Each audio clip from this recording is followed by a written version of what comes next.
Shalom, 弟兄姐妹平安， selamat pagi semuanya. 大家早安。 Pagi ya. Kita akan merenungkan satu bagian firman Tuhan yang diambil dari Yakobus 4 ayat 1 sampai yang ke-10. 我们今天要思想的经文是起自于雅各书第4章，从第1节到第10节。 Dengan hormat Pak Fajar membacakan dalam bahasa Mandarin, kita mengikuti dalam bahasa Indonesia 1 sampai ke-10. 单单用 Yakobus 华 4. 语来念，请弟兄姐妹可以注意英文的方面。雅各书第4章第1节到第4节，你们中间的征战斗殴是从哪里来的呢？不是从你们肉体中战斗之失意来的吗？你们贪恋还是得不着？你们杀害妒忌，又是斗殴征战，也不能得。你们得不着，是因为你们不求。 你们求也得不着，是因为你们妄求，要浪费在你们的宴乐中。你们这些淫乱的人呐、岂不知以世俗为敌，就是以神为敌？以世俗为友，就是以神为敌吗？所以凡要以世俗为友的，就是以神为敌了。你们想经上所说的是突然的吗？ 神所赐住在我们里头的灵是恋爱至于嫉妒吗？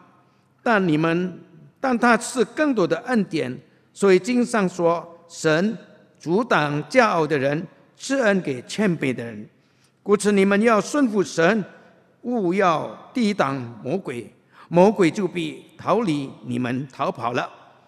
你们亲近神，神就必亲近你们。有罪的人啊！ 要洁净你们的手，心怀恶意的人呐、要洁净你们的心。你们要愁苦、悲哀、哭泣，将喜爱、喜乐变作悲哀，要清洁你们的心。勿要在主面前自卑，主就必叫你们胜告。 Jemaat kasih Tuhan, 主所爱的弟兄姐妹， nah foto yang kita lihat di sebagian tema kita, kadang-kadang kita mikir ya apa ini gelas-gelas begitu ya. 我们所看到的这个图片呢，为什么那边那么多的被子？ Minggu lalu papa mertua saya dipanggil oleh Tuhan di Pontianak. 上个礼拜我的岳父呢，在坤甸那边蒙神恩召。 Di seberang rumah duka San Michael ada satu kopitiam. 在宾馆里面有一个咖啡店。 Nah saya foto gelas-gelas ini.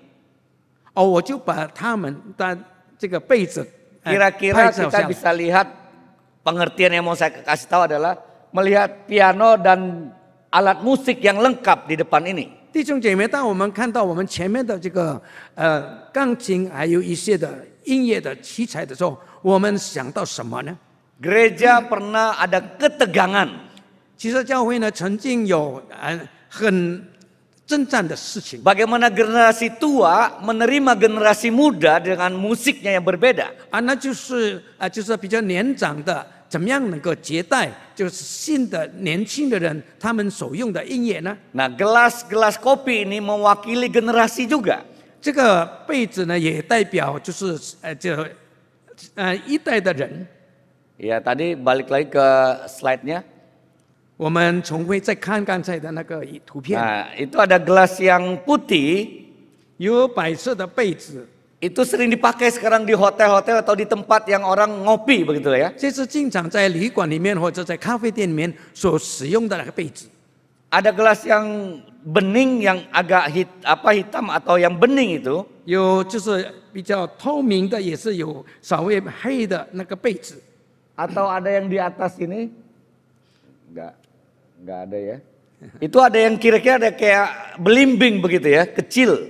就好像有一种那个belimbing的那一种的样子。 Orang yang lebih senior, 那就是比较年长的， mereka sering minta mau pakai gelas yang bening. 他们希望是用比较透明的这个被子， Atau bentuknya seperti lilin begini. 或者就像蜡烛的那个托住的被子一 Yang 样。 atasnya membesar, bawahnya kecil. 那就上面是比较大的，然后下面就变小了。 Itu gelas yang saya lihat dipakai semua kopitiam waktu saya masih umur kira-kira 7 tahun. 那当我7岁的时候，那些被子是我所看到的。Saya berasal dari Pangkalan Berandan. 我从邦高布兰丹那个地方 Ada satu kopitiam. 有一个咖啡店， Nah, gelasnya seperti itu. 他那个用的杯子就像那样的样子。 Jemaat dikasih Tuhan, konteks Yakobus 4 yang kita baca tadi, 弟兄姐妹，我们刚才所念的雅各书第4章， tema tentang fighting the flesh, 就是讲到战胜肉体。 kita berperang melawan keinginan daging. 我们正在就是征战，跟我们的肉体征战着。 Bukan soal kerakusan. 那不是我贪婪的事情， Bukan soal kita misalnya menginginkan uang saja. 也不是讲到我们想要那个金钱一样， Bukan hawa nafsu sesuatu yang berdasarkan misalnya keinginan seks. 也不是我们肉体的私意，我们的情意， Tetapi adalah keinginan daging untuk menjadi lebih besar. 那就是我们肉体的情意呢，就想比别人更大。 Sebelum kita bahas, saya akan menceritakan sedikit siapa penulis surat Yakobus ini. 我们还没有更深一层的这个思想雅各书的时候，我们先知道这个雅各书的作者是到底 Yakobus 是 yang 谁。 menulis surat ini bukan Yakobus dari 12 murid Yesus. 其实呢，这个写雅各书的这个人，并不是在耶稣12个门徒里面的雅各。 Yakobus salah satu murid Yesus adalah Yakobus anak Zebedius. 就是雅各，就是这个耶稣的门徒的雅各，就是其中的一个雅各是 Jenius 的那个雅各。 Yakobus di sini adalah saudara tiri dari Yesus Kristus atau anak dari Maria setelah Yesus dilahirkan. 这边所说的雅各呢，就是耶稣的这个就是就是别的母亲的这个孩子，就是当玛利亚她生了耶稣以后所生的这个孩子。 Yakobus adalah seorang yang sangat bijaksana. 他是多么的有智慧的人。 Di dalam gereja Yerusalem, dia diutus untuk menengahi pertengkaran antara orang Yahudi yang menjadi Kristen dengan orang yang bukan Yahudi menjadi Kristen.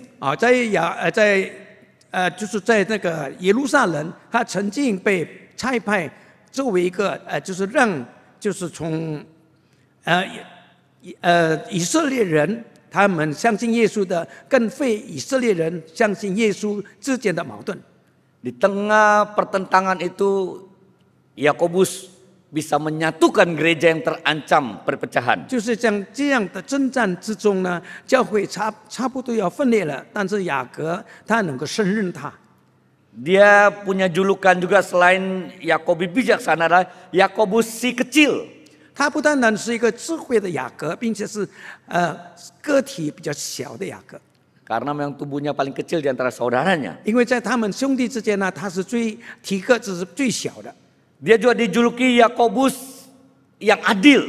他也是被称作是公平的雅各， Karena keputusannya begitu adil dan bijaksana. 因为他所决定的就是那么的平等，并且是有智慧。 Dia juga dijuluki Yakobus benteng gereja. 他也是被称作是教会的这个一个战斗的地方。 Yakobus menjadi pemimpin yang sangat penting bagi gereja mula-mula di Yerusalem. 在起初的教会里面，就在耶路撒冷，雅各成为一个非常就是很有用的，就是一个人。 Seorang sejarawan mencatat kematian dari Yakobus yaitu Eusebius. 这一个历史家叫 Josephus， 他记载了雅各的这个牺牲。 Pada saat gereja berkembang, 当时的教会正在发展， ada ancaman dari gereja-gereja bagi pemimpin-pemimpin Yahudi. 在这个教会里面有就是从犹大人的那个领袖的征战。 Pada saat ada 2 bulan kekosongan pemerintahan Romawi, 其中在那个时候有2个月的时间，罗马政府是正在没有领导人。 Hanas imam besar yang mengadili Yesus juga mengambil kesempatan 2 bulan pada saat gubernur 并且呢，那个叫做哈纳斯的，就曾经审判耶稣的人，他也拿了2个月的这个时间休假。 Gubernur Romawi ditarik dan belum diganti di Yerusalem. 因此，这个罗马的省长呢，因着他们就是休息，当时呢还是没有这个人来代替的。 Maka Hanas mengambil kesempatan itu untuk menangkap Yakobus. 因此呢，这个叫做哈纳斯这个人呢，他就下令来抓这个雅各。 Hanas menangkap Yakobus dan memberikan dia kesempatan untuk menyangkal imannya. Dia taruh di atas bubungan bait Allah. 雅各被抓去以后呢，他就让雅各站在这个在那个圣殿的顶上，让他自己不承认耶稣。 Dan dia dilemparkan jatuh dari atas bubungan sampai ke lantai. 因着他仍然持守他的信仰，因此他从这个殿顶上把他就是推下来。 Setelah jatuh patah tulang, beberapa tulang itu Yakobus belum mati. 哦，他还没有死，当时呢，他的有几处的这个骨头只断了。 Hanas menyuruh orang merajamnya dengan batu. 这个哈纳呢，仍然叫人用石头来打死他。 Pada saat itu dicatat Yakobus mirip dengan Stefanus. Dia mengatakan melihat anak Allah duduk di tatanya di surga. 当雅各被石头这个丢的时候，他就像这个司提反所说的，他看到天上开了，也看到人子在天上。 Setelah itu dia belum mati. 那个时候他还没有死啊。 Ada petugas dari orang Yahudi mengambil pentung atau tongkat memukul kepalanya, baru dia mati seperti itu. 因此犹太人就是有一些就拿了木棍，把他活活的打死了。 Setelah itu para muridnya mengambil jasadnya, mereka membersihkannya. 因此他的门徒就把他的尸体就是拿过来，把它弄清洁。 Pada saat mereka melihat tubuhnya, ternyata di lututnya ada satu benjolan yang besar sekali. 当他们看就是弄清洁这个雅各的尸体的时候，在他的这个膝盖那边就有一个肿起来的。 Itu adalah satu hidup berdoa dari Yakobus. 哦，那就是说表示说雅各是用他的这个膝盖呢，仍然继续的向神祷告的。 Ternyata bertahun-tahun dia berdoa untuk orang Yahudi yang membunuh Yesus supaya Tuhan mengampuni mereka. 他用好多年的时间呢，向神祷告，求神来赦免那些逼迫他的人。 Nah, di ayat pertama dikatakan 在第一节说到， dari manakah datangnya sengketa dan pertengkaran di antara kamu? Bukankah datangnya dari hawa nafsumu yang saling berjuang di dalam tubuhmu? 你们中间的征战斗殴是从哪里来的呢？不是从你们百体中战争之属意来的呢？ Yakobus menuliskan tulisan ini kepada gereja-gereja. 雅各将这个书信呢写给当时的教会。 Seharusnya semuanya sudah menjadi orang percaya pada Tuhan Yesus. 其实教会里面应该说，大家都已经相信耶稣的人， Seharusnya mereka adalah manusia baru dalam Yesus Kristus. 也可以说他们都是在主耶稣里面信造的人， Anggaplah begitu ya. 差不多就这样吧。 Tapi memang di dalam manusia baru 但是在新造的人里面， dosa masih berkuasa mempengaruhi kita. 罪呢仍然掌握在他们的心中。 Sebenarnya kita bukan lagi manusia lama. 其实我们不是已经旧的人， Status kita sudah manusia baru. 我们的这个身份的新造的人， Kita sudah dipindahkan dari gelap kepada terang. 我们已经从黑暗里面这个移到这个光明当中， Dari maut kepada hidup kekal. 从死亡到永生。 Tetapi kita masih menghidupi cara-cara seperti manusia lama. 但是很可惜的，我们仍然活在旧人的习惯当中。 Padahal kita sudah dimeteraikan oleh Roh Kudus 其实我们已经被圣灵所印记， sebagai tanda manusia baru. 就说到我们是新造的人， Kita sudah ditebus oleh darah Yesus Kristus. 我们已经借助耶稣基督的血得做洁净了。 Seharusnya kita bersedia dipimpin oleh Roh Kudus. 我们应该是愿意被圣灵所带领， Tapi kita justru dipimpin oleh tubuh kedagingan kita. 但是我们经常还是我们的私意，我们的肉体掌管着我们。 Kalau kita melihat di sini di dalam konteks surat Yakobus, 如果说我们看这个雅各书的上下文的话， terjadi dua kelompok yang besar. 有2个很大的这个集团，他们在那里。 Para pemimpin gereja yang mengajarkan ajarannya tidak dari hikmat surgawi. 就是那些没有按照这个圣经的教导的领袖们， Mereka saling mempengaruhi. 他们在那里互相的这个争论， Menjadi dua kelompok yang bertentangan. 成为2个敌对的这个团体。 Kalau kita melihat dari pasal pertama sampai pasal yang ketiga, 如果我们从第1节到第3节来看的话， jelas sekali Yakobus memperingatkan gereja-gereja Tuhan keadaan seperti ini. 很清楚的说的，雅各在这里警告当时的教会。 Kalau kita melihat di dalam pasal yang ketiga dikatakan mulai juga ditekankan tentang lidah. 我们如果说看我们在第3章的时候，我们说到这个石头， Lidah itu dikatakan harus dikekang.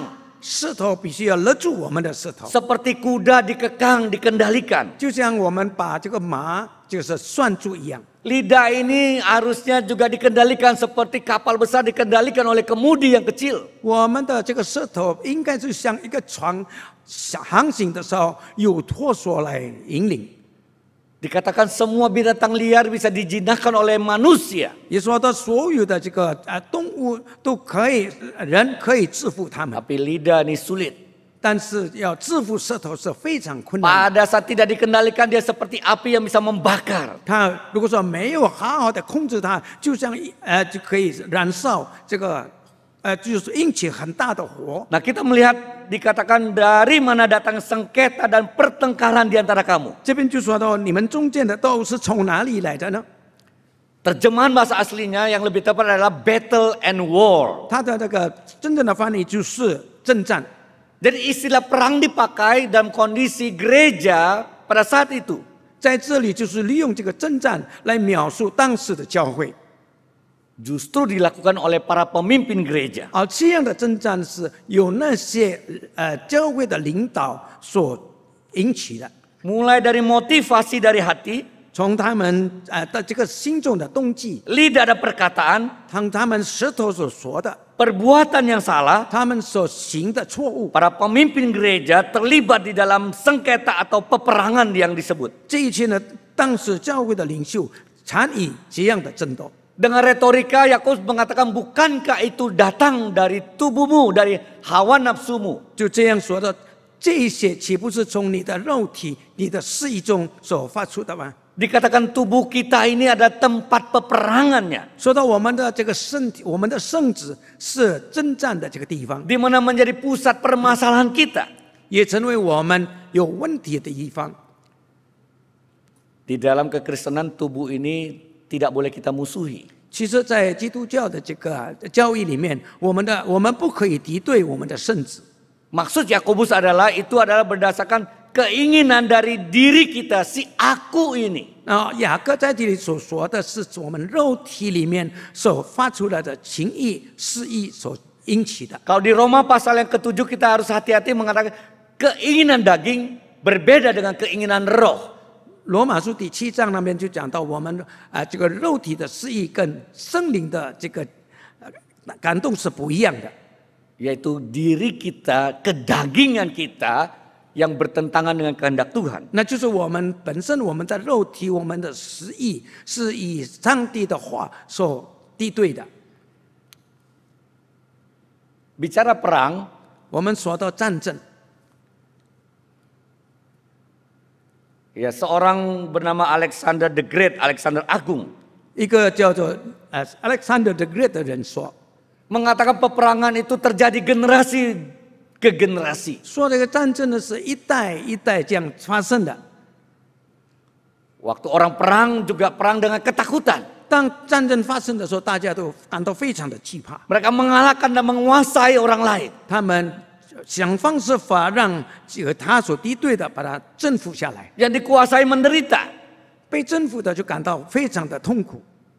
Akhirnya mereka kalau bisa menang, mereka juga menguasai orang lain. 因此呢，他们想方设法让他可以战胜这个征战来控制别人。 Kalau kalah mereka akan mati dalam peperangan. 因为他们如果说失败的话，他们将死在征战当中。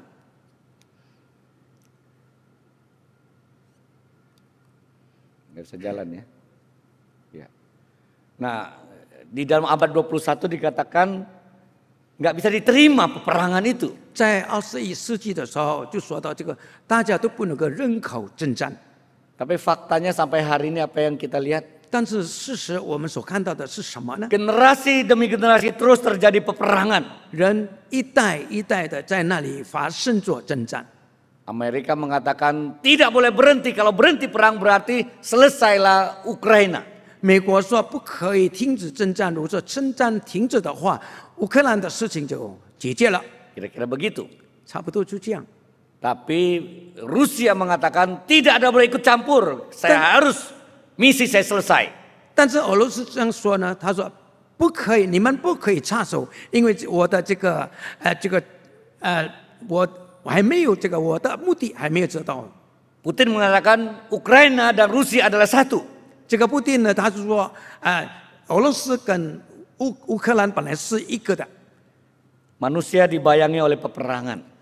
人类总是被征战的阴影所影响着。 Padahal perang hasilkan ketakutan. 其实征战呢，让人感到惧怕。 Yang belum mati juga mereka ketakutan. 还没有死的，在那里也是感到惧怕。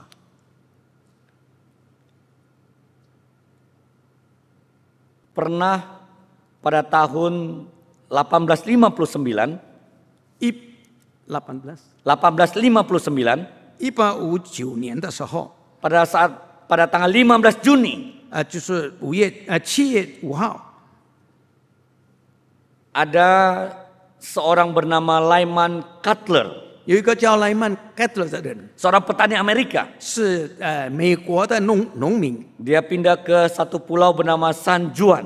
从三转这个岛， Dia mengklaim tanah dan tinggal di situ di bawah undang-undang yang berlaku pada saat itu. 他在那里就说的，他那个地方是属于他的，就 Dia 按照 menemukan 当时的这个 dia 条例 menemukan。seekor babi masuk ke kebunnya makan ubi-ubinya. 哦，他就发现了有一头猪在哪里，就是跑到他的菜园里面吃他的番薯， Dia menembak babi itu. 因此他用枪打死了这个猪。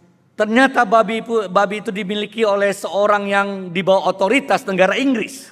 那这个就是猪的主人是原来就是英国属下的一个人， Bernama Charles Griffin menuntut untuk diganti babinya. 他的名字叫查勒斯这个人就是要打死他猪的人来赔偿。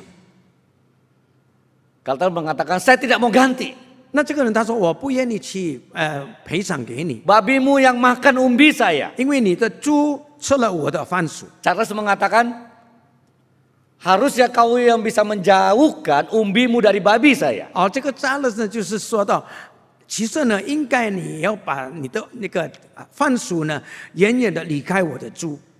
Setelah itu terjadi peperangan antara Amerika dan Inggris. 因此呢，因着这样的事情，美国跟英国就发生了。 Bapak Ibu sekalian, peperangan sampai hari ini dicatat dalam statistik sudah membunuh lebih dari 3, sekian miliar manusia karena peperangan. 其实因着战争呢，直到如今呢，差不多有3.5亿的那个人，因着征战而死了。 Nah, justru Alkitab mengatakan bahwa di sini adalah dari mana datangnya adalah dari hawa nafsumu. 就像圣经里面所记载的，这些事情的发生从哪里来的？是从我们人的轻易来的。 Bahasa aslinya adalah hedon. 它的原文是 hedon， Yaitu satu pengajaran seorang filosof bernama Epikuros. 就是一个解经家这样说的。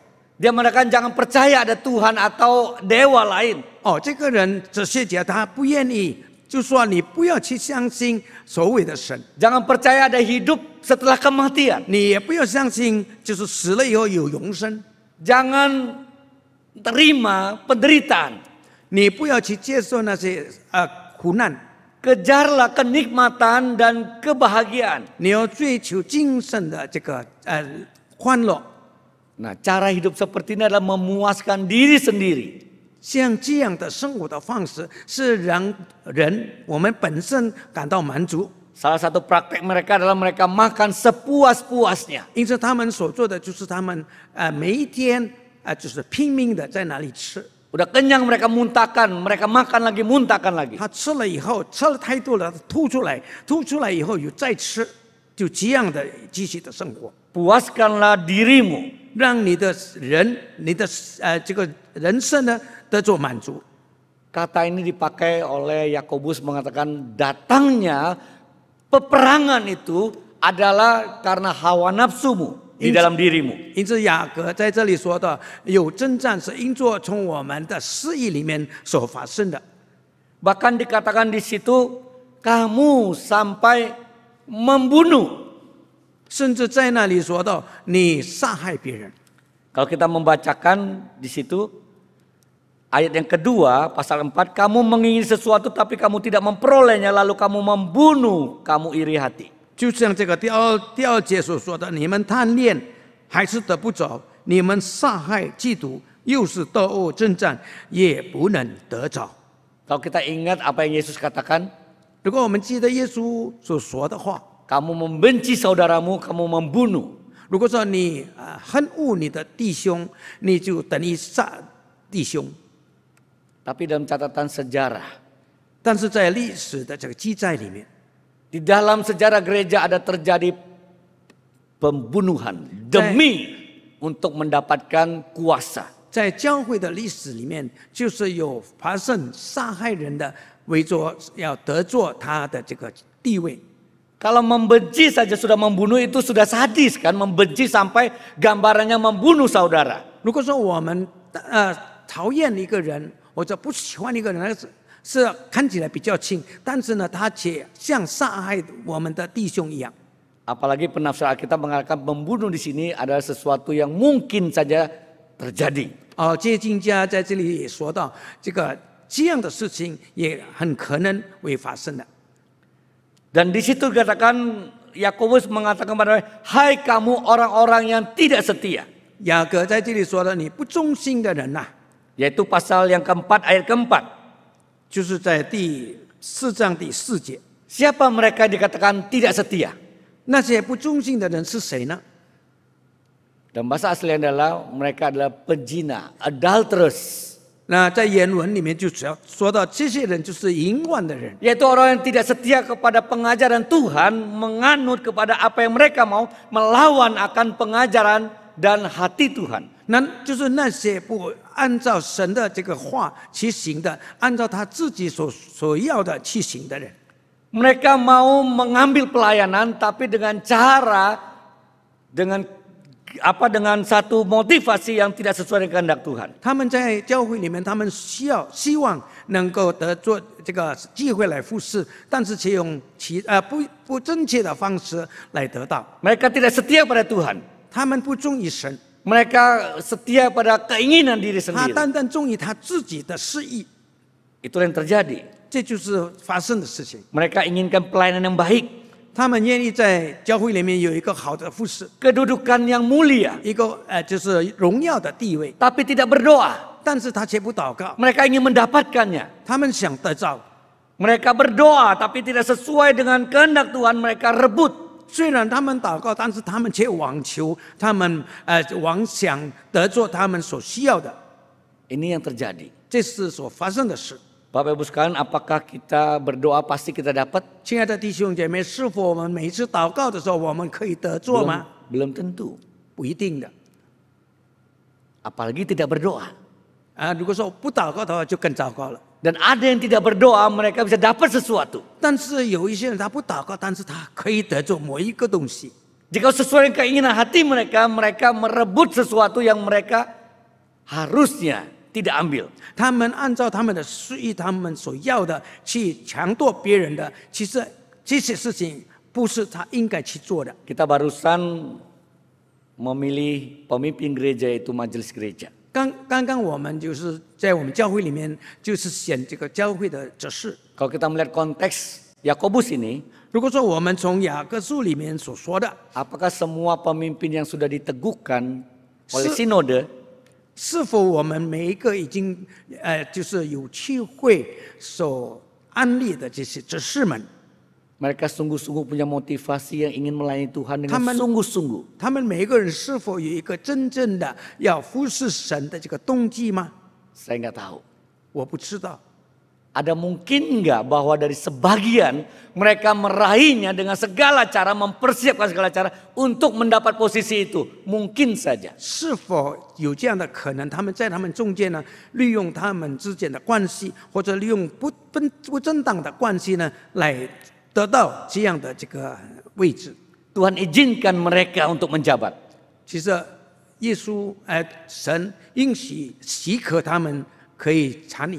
Anugerah Tuhan yang besar itu mestinya membuat orang-orang seperti ini bertobat Jesus- dan sungguh-sungguh kembali kepada jalan Tuhan. 其实上帝这么大的恩典，应该是让他们可以醒悟到，他们要回转，他们要回到他正确的这个动机来服侍神的。 Mari kita menguji diri sendiri. 让我们反省自己， Apa motivasi kita untuk melayani Tuhan? 我们服侍神，我们的动机是什么呢？ Karena banyak dari kita punya motivasi yang karena keinginan daging kita. 因为有不少的人，他们这样的服侍是为着要满足他们的心里的这个私意， Ingin kuasa karena nama baik. 他们想就是因着好的名声在那里争夺地位。 Ingin kedudukan karena dilihat orang lain, ini kedudukan yang dipuji banyak orang. 他们也想得到这个荣耀的这个地位呢，让别人可以看到他。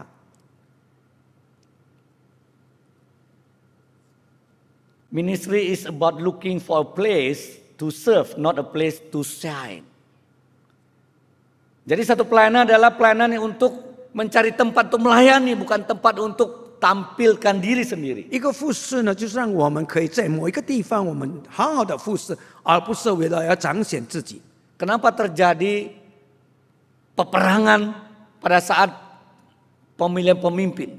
为什么经常在这个选举这个教会的领袖的时候，中间呢有一些的这个战 Kenapa 乱？ terjadi pertentangan pada saat anggota KOR tertentu tidak dijadwalkan pelayanan? 为什么有一部分的这个诗班，如果说没有安排他们去献诗的时候，他们就在那里争斗着？ Kenapa orang merasa marah waktu dia tidak dicalonkan menjadi ketua sub bidang tertentu? 为什么有的人因着他没有被选到某一个人的这个某一个这个服侍的这个领导的时候，他在那里感到生气呢？ Karena mereka bukan cari tempat melayani, tapi mencari tempat untuk membanggakan diri. 因为他们所寻找的不是说要寻找一个他可以服侍的地方，而是让人在那个地方来炫耀他自己。 Bapak Ibu pernah dengar nggak orang itu rebutan pelayanan? Aku mau mengunjungi orang sakit, bawa dia ke rumah sakit, dia nggak ada keluarga. Setiap minggu saya mau bawa dia. Rebutan, gua aja, jangan lu, gua aja. Ada yang pernah gitu nggak? 弟兄姐妹，我们是不是有听过有一个人，就是有一个人生病的时候，他没有这个他们的家属，那教会的这个去探访的，他们在那里争斗。他说：“我去送他到教会，不是你。” Ada yang bertengkar, saya yang nanti bersihin gereja. Jangan kamu, saya aja. Saya berantem gara-gara mau ambil sampah, buang sampah. Ada nggak yang berantem gara-gara membersihkan sampah di gereja? 是否有人在教会里面因着他要弄清洁这个教会，把这个垃圾呢从教会拿出去，在那里争斗吗？ Nggak ada loh. 没有的。 Di Malaysia ada papa angkat saya. 在马来西亚有的干巴， Dia bukan hamba Tuhan. 他不是神的仆人， Dia hanya guru sekolah. 他是这个学校的老师 Dia。pernah diutus menjadi misionaris ke Singkawang mengajarkan bahasa Mandarin di satu desa bernama Kopisan. 哦，他曾经被差派到这个坤甸那边，就是来到那边去教那边的人学华语。 Sukarela mengajarkan untuk mengabarkan Injil. 他那心甘情愿的在那里，也是传讲神的信息。 1 tahun. 1年的时 Karena 间， dia janji Tuhan aku mau mengabarkan Injil menjadi misionari. 因为他曾经允许神说我要成为就是宣教师， Sampai hari ini umurnya udah hampir 75. 直到如今他差不多已经有75年的岁 Sampai 数了。 hari ini dia sudah menginjil seorang yang sakit paru-paru, tidak ada keluarga lagi. Dia rutin 1 tahun, jadwal orang ini ke dokter dia yang anterin. 他也是服侍了一位，他就是反这个肺癌的这个病人呢。这个病人没有家属，但是由他每一次去医生、去医院都是他去接送的。 Jadwal ke rumah sakit dari seorang sebatang kara, seorang kakek-kakek yang tidak lagi diperhatikan oleh masyarakat atau orang, dia setia mengabarkan Injil, bertobat, diantar ke rumah sakit 1 tahun full, dia catat jadwalnya. 在1年当中，他记下来这个没有被人家看得起的。 一个已经年老的，并且生病的，也没有家属的人，他来回去医院的这个路程，由这个人来，由这个人来做。 Tidak ada orang berebut bertengkar gara-gara mengantarkan orang sakit secara rutin. 其实像这样的工作，像这样去接送病人到医院的，大家都没有在那边因做这样去征战的。 Bapak Ibu sekalian, ada pertengkaran pada saat pendeta, para majelis merebut satu posisi yang mereka anggap mulia. 但如果说在教会里面有神的仆人或者执事们，他们想拿到这个荣耀的地位的时候，就在那里征战着、争夺着， Dengan cara sendiri. 他们用他们的方法。 Bapak Ibu sekalian, Tuhan tahu di dalam hati kita. 弟兄姐妹，其实神知道我们内心深处的光景。 Kita harus jujur bahwa waktu kita melayani bagaimana motivasi hati kita. 我们必须在神的面前诚实的说，因为神知道我们内心的这个光景，也知道我们动机。 Waktu kita melayani, mari kita melihat apa yang Yesus lakukan menjadi motivasi kita. 我们服侍神的时候，让我们可以去就是以主耶稣怎么样的去服侍作为榜样。 Jangan sampai kita melayani sesuai dengan keinginan kita untuk menjadi besar dan terkenal. 不要让我们就是因着我们要服侍，让我们变成更有地位，并且更大。 Yesus memberi segala-galanya dari dirinya untuk kemuliaan Bapa, untuk menebus kita. 耶稣将所有的一切就是奉献给我们，让为着那什么呢？为着要荣耀神的名。 Jangan bergantung daripada orang lihat kita waktu kita merasa kita hebat. 不要让我们的心感觉到我们那么的荣耀，当别人看到我们所做的事情。 Mari kita dengan motivasi yang benar berdoa pada Tuhan, minta pelayanan yang mulia untuk memuliakan Tuhan. 让我们在神的面前，我们祷告，让我们心有一个很正确的动机，为着要荣耀神的名。 Mari berlomba-lomba mengejar fokus. Seperti Paulus mengatakan dia mengejar di depan untuk serupa dengan Kristus. 让我们像保罗一样，我们就是在那里行，就让就是我们一天比一天更像我们的主。 Jadi perlombaan yang Rasul Paulus katakan dia berlomba, berlari, ingin seperti Yesus. 就像保罗所说的，他这样的就是赛跑，这样的努力，为着要荣耀神。 Yaitu hidup dalam kebangkitan Yesus. 那就是活在基督的复活里面， Ingin sama dengan penderitaan Yesus.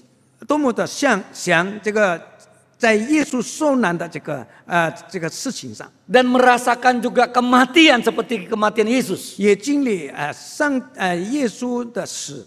Jadi hidup dia di dalam Kristus yang sudah bangkit itu adalah tetap memikirkan bagaimana saya bisa menderita seperti Yesus. 经历上帝的复活，就是让他也可以知道怎么样在这个他的生活里面为神为耶稣受苦。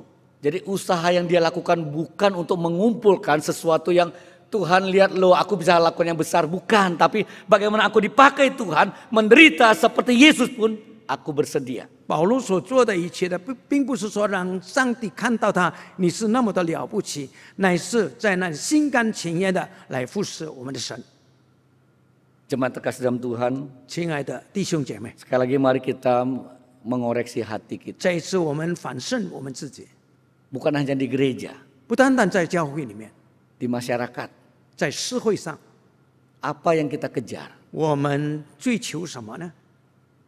Kita terlalu banyak mengejar hawa nafsu kita. 我们多么的经常去寻找、追求我们的私意， Ingin dihargai, 我们希望人家看重我们， ingin dihormati, 人家尊敬我们， ingin menaklukkan orang lain, 我们控制别人， bukan melayani, 而不是在那里服侍神， bukan dengan rendah hati, 不是谦卑的来服侍， bukan dengan lemah lembut, 不是温柔来服侍， tapi dengan seluruh kemampuan kita 乃是用我们所有的能耐 mau membuktikan aku yang terhebat. 来证明我是最大的、最会的， Dengan segala strategi 用所有的方法， kita mau mendapatkan kuasa, 我们想得着这个地位， mendapatkan keuntungan, 得着利益， mendapat perhatian. 也得着别人的这个关心。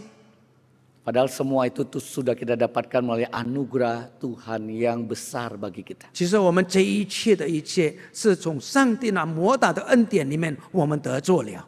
Bapak Ibu sekalian mungkin harus sungguh-sungguh lebih mengatakan siapa yang kulayani. 弟兄姐妹，我们必须要很认真的也知道，到底我们所服侍的是谁呢？ Apakah kita layani makin dekat Tuhan? 是否我们也服侍就靠近神？ Atau kita makin melayani makin merasa hebat? 或者我们反过来说，我们也服侍也感到自己是那么的了不起？ Seorang pengkhotbah mengatakan harusnya kita semakin melayani semakin seperti Yesus. 一个传道人说，我们越服侍神，越要像耶稣。 Berdoa semakin rendah hati. 我们祷告，我们必须要谦卑的祷告。 Tuhan pakai rekan saya lebih hebat dari saya. 祷告说，上帝使用我的同工比我更好。 Kalau aku harus membawa tasnya, aku rela dia Tuhan pakai. 那如果说我必须要帮他提他的袋子的话，我愿意这样行。 Yang kita kejar adalah seperti Yesus, semakin seperti Yesus. 我们所追求的，必须要我们更像我们的主耶稣， Bukan seperti diriku mau semakin besar. 而不是反过来说，我们希望我们自己越来越大。 Bapak Ibu sekalian mungkin sebagian udah nonton film ini ya. 弟兄姐妹，一些 Yang sudah nonton siapa? Angkat tangan. 有没有已经看过这个电影的？ Oh belum ya. Oh ada ya, sudah ya. 有吗？ Anak saya sampai diajak temannya atau ngajak temannya nonton. 我的孩子呢，邀请他的朋友到我家里去 Saya tanya 看。 kesimpulannya apa nonton film ini. 我问他们，到底你有什么有总结的这个感受吗？ Anak ketiga saya yang kelas 5 SD katakan, don't focus to the money. 我的第三个孩子就说，你不要就是把你的焦点放在金钱上。 Film ini mengisahkan satu keluarga yang punya satu mama atau nenek. 这个电影就是影片，就是讲述就是一个家庭有一个老奶奶， Didiagnosa sakit parah. 她已经被诊断是得了重病， Sudah tinggal tunggu ajal beberapa tahun. 就是等待着她的死亡。 Cucu melihat sepupunya dapat harta warisan, menjaga kakeknya dapat rumah besar. 就是他们的孙子们，他们有硬着替，就是照顾他们的这个爷爷的时候，得到了极大的财富。 Dia pikir nenek saya udah mau mati. 他这个人就想，我的奶奶也差不多要死了。 Ada rumah juga satu ruko. 这个奶奶有一个家， Saya jaga dia baik-baik. 我好好的服侍她。 Dia berusaha cari perhatian. 我在那里想方 Cari perhatian neneknya. 设法 Supaya 让 diwarisin. 想方设法让这个奶奶呢就看中他，并且她愿意她能够得做这个遗产。 Yang tadinya malas, tidak mau hormat orang tua, tidak peduli maunya main game. Sekarang karena ada uang, ada satu kedudukan yang dia bisa dapat uang, dia kerja mati-matian. 这个人本来就是那么的懒惰，他们那么的不用心，他在那里每天就玩游戏，但是因着有这样的这个动机呢，他就是愿意放下来服侍这个奶奶。 Neneknya saya lupa kalau nggak salah punya 3 anak ya. 这个奶奶呢有3个孩子， Satu anak yang terikat oleh utang yang besar. 一个呢就是欠了许多债的这个儿子， Satu anak yang baik lah kira-kira. 另外一个呢就是好的儿子， Satu lagi kaya. 那另外一个呢就非常的有钱。 Nenek ini tidak mewariskan kepada yang baik sama dia, sama yang kaya. 这个奶奶呢，没有把她的遗产给那些好的，并且是有钱的。 Yang kaya juga cari lagi perhatian, mau dapat lagi warisan. 那这个有钱的呢，也想方设法来得做这个他奶奶的幻想。 Yang hidupnya baik biasa-biasa aja, ya juga apa adanya dia mau baik. 那如果说生活的好好的，他也是在那里仍然过着他 Yang 好的 terikat 生活。 hutang, yang curi uang mamanya juga mau apa yang dia inginkan. 那欠了许多人债的这个孩子呢，他也想方设法来讨好他的这个奶奶。 Singkat cerita, mamanya mati. 就是长话短说，这个奶奶已经去世了。 Cucunya tidak diwarisi ruko itu. 这个孙子呢，奶奶没有把遗产给这个孙子。 Rumah atau ruko satu-satunya diwariskan kepada anak yang paling banyak hutang, yang curi uang dia terus. 他奶奶呢，把他的遗产就是遗传给那些就是经常偷奶奶的钱，并且欠了很多人的债的这个孩子。 Cucunya tadinya merasa sia-sia saya kerja. 这个就是富士奶奶的这个孙子呢，他就觉得他所做的是突然的。 Saya usaha kuat-kuat jaga nenek saya. Dia kurang ajar kira-kira begitu. Tidak warisi saya rumah itu seperti sepupu saya dapat rumah besar. 我那么的想方设法来服侍他，好好的对待他，但是呢，他却没有把遗产给我，这个太过分了。 Ternyata neneknya sudah siapkan tabungan sejak dia kecil. 其实呢，这个奶奶她从她小的时候已经存了一些钱， Tabungan uang begitu besar. 这个钱是那么的大。 Bapak Ibu sekalian, Tuhan sudah memberikan deposito terbesar yaitu Injil. Harta yang paling berharga kepada kita. 其实弟兄姐妹像我们一样，我们的神已经为我们预备了那么极大的恩典给我们。 Tapi yang kita kejar adalah perhatian manusia. 但是我们经常就是去就是想方设法让别人看得起我们。 Yang kita kejar adalah hal-hal sementara. 我们所追求的是暂时的事情。 Timotius mengatakan harta yang paling berharga deposito itu sudah diberikan kepada kita dan kita disuruh menyampaikan kepada banyak orang. 其实呢，这个上帝的恩典是已经为我们预备了，并且已经赐给了我们，让我们可以把这个恩典也白白的传给别人。 Biarlah kita mengasihi Tuhan dengan sungguh-sungguh hati yang murni, bukan dengan motivasi yang salah. 让我们用真诚清洁的心来真正的爱我们的神，而不是用不对的动机来爱我们的神。 Mari kita berdoa. 我们低头祷告。